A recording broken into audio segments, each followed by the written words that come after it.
खबर हमारी होगी, आपको बता दें दरअसल वंदे मातरम को लेकर देश की सियासत में नया विवाद खड़ा हो गया है। बीजेपी ने कांग्रेस पर राष्ट्रगीत के सम्मान को लेकर गंभीर सवाल उठाए हैं। केंद्रीय गृह मंत्री अमित शाह ने आरोप लगाया है कि कांग्रेस ने वंदे मातरम को कभी वो सम्मान नहीं दिया जिसका वो हकदार है। यहां तक कि सोनिया गांधी पर वंदे मातरम के अपमान का आरोप लगाते हुए बीजेपी ने कांग्रेस से देश से माफी मांगने की मांग की है। बीजेपी ने बंकिम चंद्र चट्टोपाध्याय के योगदान का भी अपमान किए जाने का आरोप लगाया है। विवाद यही नहीं थमा, केरल में स्वतंत्रता दिवस के कार्यक्रम के दौरान वंदे मातरम नहीं बजाए जाने को लेकर भी सियासी बवाल शुरू हो गया है।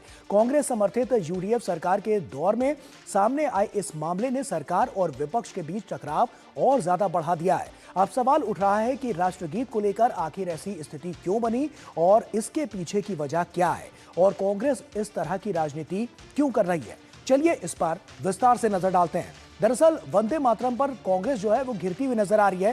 पूरे वंदे मातरम से कांग्रेस को आखिर तकलीफ क्या है, ये बड़ा सवाल बीजेपी उठा रही है। बीजेपी ने आरोप लगाए हैं कांग्रेस को तकलीफ आखिर क्यों हो रही है और केरल में भी बवाल होता हुआ नजर आ रहा है क्योंकि वहां पर वंदे मातरम स्वतंत्रता दिवस के दिन नहीं बजाया गया। तो आखिर इस तरह के सवाल लगातार उठाए जा रहे हैं और इस पर लगातार रिएक्शंस भी निकलकर सामने आ रहे हैं। आइए एक एक कर अब उन्हीं पर नजर डालते हैं और इस पूरे मसले पर गृह मंत्री अमित शाह कांग्रेस पर जमकर बरसे हैं। क्या कहा है उन्होंने, आइए आपको सुनाते हैं। तो आपको बताते हैं कि हम आपको सुनवाएंगे कि गृह मंत्री अमित शाह ने क्या कुछ कहा है। और लेकिन आपको बता दें कि ये जो मसला है पूरा, ये लगातार बहुत ज्यादा उजागर होता हुआ नजर आ रहा है और बीजेपी इसको लगातार हाईलाइट करती हुई नजर आ रही है। और क्या कुछ कहा गृह मंत्री ने, आइए सबसे पहले आपको वो सुनवाते हैं और उसके बाद और भी जो रिएक्शंस निकलकर सामने आए हैं वो भी सुनवाएंगे। सुनिए। कांग्रेस ने वंदे मातरम को भुला दिया था। 150वां साल है वंदे मातरम के प्रागट्य का। हमने लाल किले की प्राचीर से मोदी जी ने वंदे मातरम को फिर से एक नया आयुष्य देने का काम किया है। कांग्रेस पार्टी के मुख्यालय पर वंदे मातरम का गान हो रहा था। चालू गान में कांग्रेस की नेत्री सोनिया जी ने कांग्रेस अध्यक्ष को वंदे मातरम का गान रोकने का कहा और जरा भी शर्म बची है तो दो हाथ जोड़कर बंकिम बाबू की अमर आत्मा से और देश की जनता से माफी मांगनी चाहिए। तो सुना आपने गृह मंत्री अमित शाह ने क्या कुछ कहा है। और इसके अलावा बीजेपी इस मसले पर कांग्रेस को आड़े हाथों ले रही है, लगातार हमला कर रही है। क्या कुछ कहना है नेताओं का, सुनिए। राहुल गांधी कहते हैं we don't need to sing Vande Mataram. पहले तो राहुल गांधी जी, ये कोई गाना नहीं है, ये भारत के स्वतंत्रता सेनानियों का उद्घोष है। ये इस देश के 140 करोड़ देशवासियों के मन में जो पेट्रियोटिज्म का भाव है वो है। उसके बावजूद राहुल गांधी और सोनिया गांधी इतने गुस्से में रहते हैं कि राहुल गांधी जोर जोर से चिल्लाते हैं कि we do not need to sing Vande Mataram. Congress ने सिर्फ फ्रीडम फाइटर्स का ही अपमान नहीं, इस देश के संविधान का, इस देश की संप्रभुता अखंडता का और इस देश के 140 करोड़ देशवासियों का अपमान किया है वंदे मातरम के उद्घोष का विरोध करते हुए। और ये सोनिया गांधी और राहुल गांधी ने किया है। तो सुना आपने क्या कुछ कहना है और लगातार इस पर जो रिएक्शंस हैं, प्रतिक्रियाएं हैं वो निकलकर सामने आ रही है। बीजेपी इस मसले को बहुत ज्यादा उठाती हुई नजर आ रही है। और आइए अब आपको बीजेपी का वो पोस्ट दिखाते हैं जिसमें इस घटनाक्रम को प्रमुखता से उठाया गया है।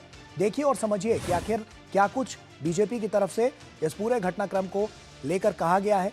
वंदे मातरम की कुछ शुरुआती पंक्तियों के बाद ही इसे लेकर असहिष्णुता होने लगी और ये एक वीडियो भी साझा किया गया है जो सोशल मीडिया पर काफी इस वक्त ट्रेंड कर रहा है।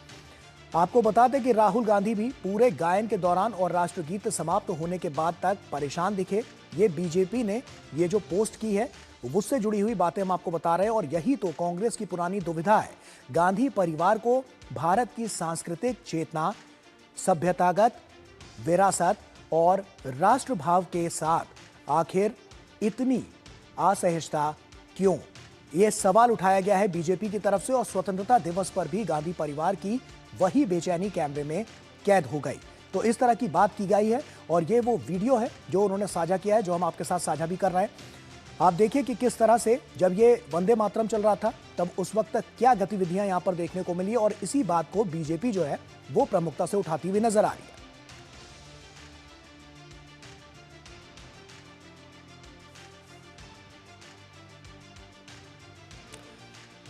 तो साफ तौर पर लगातार हम देख रहे हैं, इस पर लगातार प्रतिक्रियाएं निकलकर सामने आ रही है और आड़े हाथों लिया जा रहा है कि आखिर ऐसा क्यों हो रहा है। राष्ट्र प्रेम की भावना एक तरफ कांग्रेस दिखाने की कोशिश करती है, लेकिन ये टू फेसेस वाली राजनीति क्यों करती हुई नजर आ रही है कि जहां पर सही में इस तरह की स्थितियां होती है वहां पर कांग्रेस किस तरह से अलग थलग पड़ती हुई नजर आती है। ये सवाल अपने आप में बहुत अहम हो जाते हैं। तो ऐसे में केरल में भी विवाद बढ़ा है और वहां वंदे मातरम बजा ही नहीं। क्या कुछ हालात वहां पर रहे ये भी हम आपको बताते हैं। तो वहां पर जो वंदे मातरम है वो नहीं बजा। केरलम में वंदे मातरम पर विवाद साफ तौर पर देखने को मिला। स्वतंत्रता दिवस में वंदे मातरम नहीं बजा। सीएम वीडी सतीशन की मुश्किलें जो हैं वो बढ़ेंगी। सत्ता में कांग्रेस है और समर्थित यूडीएफ सरकार जो है वो वहां पर नजर आती है। तो ऐसे में सवाल कई हैं, बहुत सारी चीजें ऐसी हैं जिन पर लगातार जो साफ तौर पर देखने को मिल रही हैं कि ये जो मौजूदा हालात है वो किस ओर इशारा कर रहा है। तो ये तमाम हालात जो है वो यहाँ पर देखने को मिल रहे हैं और ये सब कुछ इसलिए हो पा रहा है कि लगातार जो कांग्रेस की जो नीतियां हैं वो सवालों के घेरे में है और यही सब कुछ लगातार इन सब चीज़ों को बहुत ज़्यादा अलग थलग दिखाता हुआ नजर आ रहा है।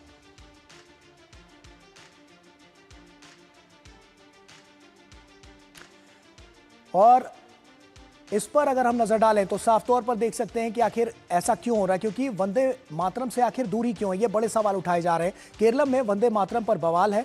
बीजेपी प्रदेश अध्यक्ष की दो टूक साफ तौर पर देखने को मिल रही है। राजीव चंद्रशेखर का बड़ा आरोप सामने आया है, जानबूझकर कानून का उल्लंघन किया गया है। आईयूएमएल के दबाव में यह फैसला लिया गया। वहीं दूसरे राज्यों में गूंजा है वंदे मातरम वाला ये जो पूरा प्रकरण है वो केरल में ऐसा नहीं होने देंगे, ये कहना है साफ तौर पर। और ये नजर भी आ रहा है कि इस तरह की मौजूदा हालात नजर आते हैं। शैलेंद्र हमारे सहयोगी हमारे साथ जुड़ रहे हैं, शैलेंद्र का रुख करते हैं। शैलेंद्र, साफ तौर पर देखें कि बहुत कुछ यहां पर देखने को मिल रहा है और तमाम ऐसी स्थितियां हैं जिनसे दो चार होना पड़ रहा है। ऐसे में सवाल यह है शैलेंद्र की मौजूदा हालात क्या कहते हैं और अभी बीजेपी का जो टेक इसमें नजर आ रहा है कांग्रेस के लिए कितना बैकफुट पर धकेलने वाला है? देखिए, बीजेपी को एक और बड़ा मौका मिला है जब कांग्रेस का शीर्ष नेतृत्व, जहां पर सोनिया गांधी, राहुल गांधी और कांग्रेस के अध्यक्ष मल्लिकार्जुन खड़गे उस कार्यक्रम में मौजूद थे जब ध्वजारोहण का कार्यक्रम हुआ था कांग्रेस दफ्तर में। और उस वक्त संपूर्ण वंदे मातरम के गायन पर जिस तरह से असहज दिखी कांग्रेस की जो लीडरशिप है, और वो वीडियो सबके सामने है। राहुल गांधी ने जो कुछ कहा वो सबके सामने है। बीजेपी की तरफ से इसे पोस्ट भी किया गया और तमाम चैनलों ने उसको रिकॉर्ड भी किया। तो अब बीजेपी का कहना है कि जो सोच है कांग्रेस पार्टी की वो सबके सामने आ गई है। अगर कांग्रेस पार्टी को लगता है कि उनसे गलती हुई है तो उन्हें माफ़ी मांगनी चाहिए और इसीलिए बीजेपी उनसे माफ़ी की मांग कर रही है।